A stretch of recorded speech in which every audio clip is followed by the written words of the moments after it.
Hi guys, I'm back again today with an interesting topic.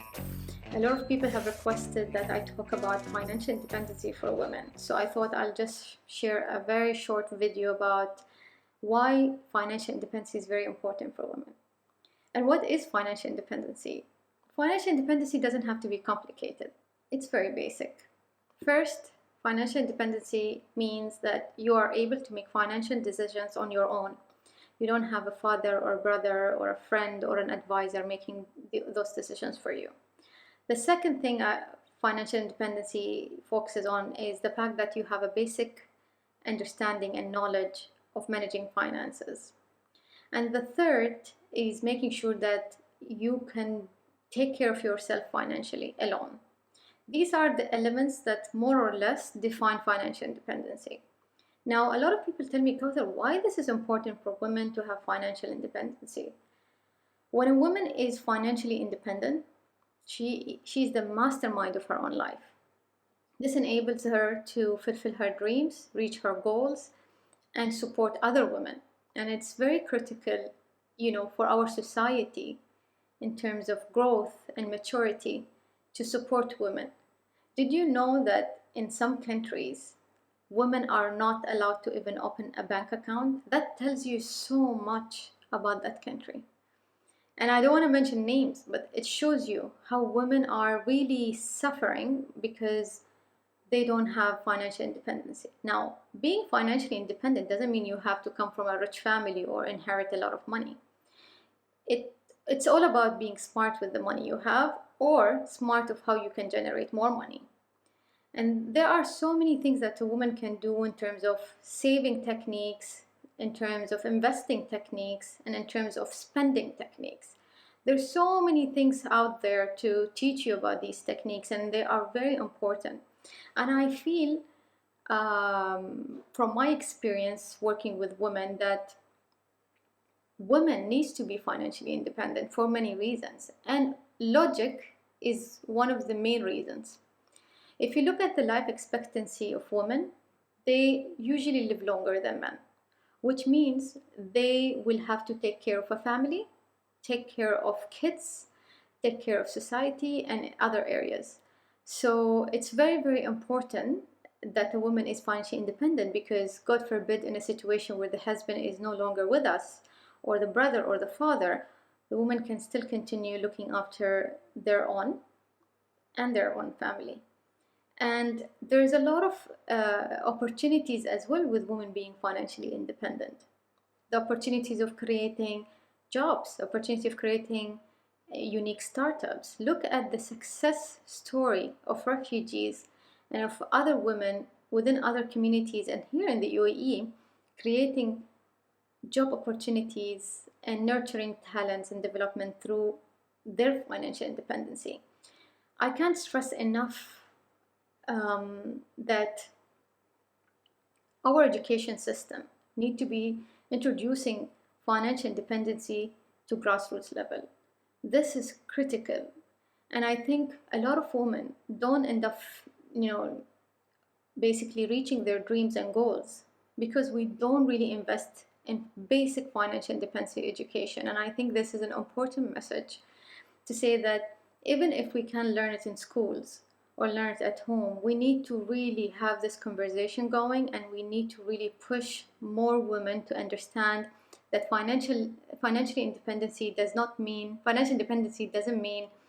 that you are a rebel and that you are an outsider or you want to do your own thing.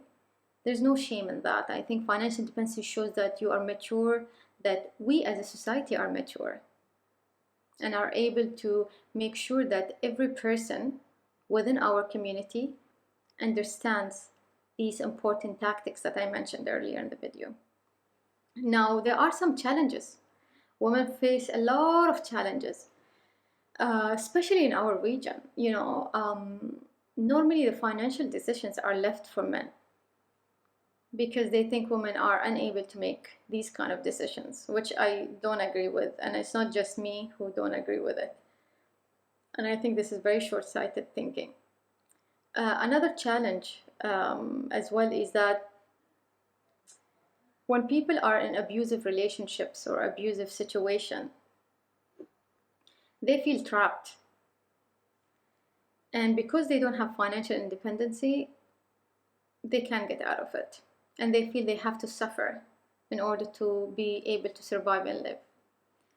And there has been a lot of situations that I've seen myself where women are in bad situation or in bad marriage, let's say, but they stay because of the financial side of it.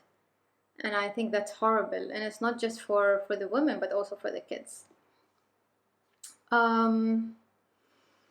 Also, there are, obviously this fact of that in our society we have widows and divorced women and so on, and they feel that they can't reach their goals because now they depend on government supports.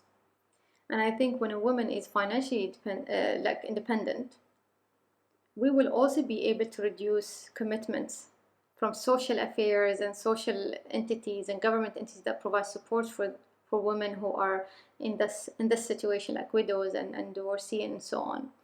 And I think it's very important to highlight that this is encouraging women to learn about financial independency has huge economical impact and positive impact, and can reduce a lot of unnecessary costs. So it's very, very important. Also, global statistics indicate that the poverty rate for women when they are 65 and above, 65 and above are higher than men. So even when women get old, if they don't have a backup plan, they end up where?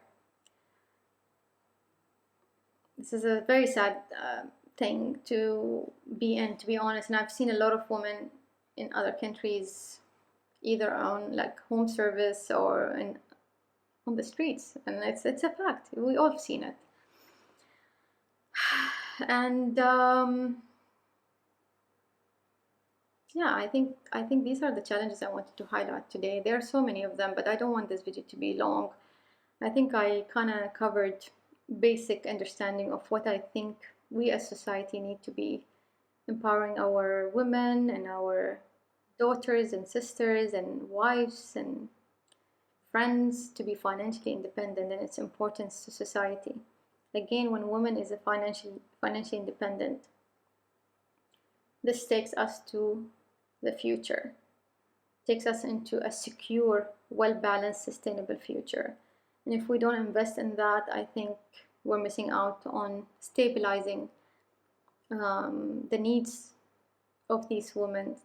So please, if you have any tips, any advice, anything you've done in the past to become financially independent, either a woman or a man, please share with me. I'd love to know.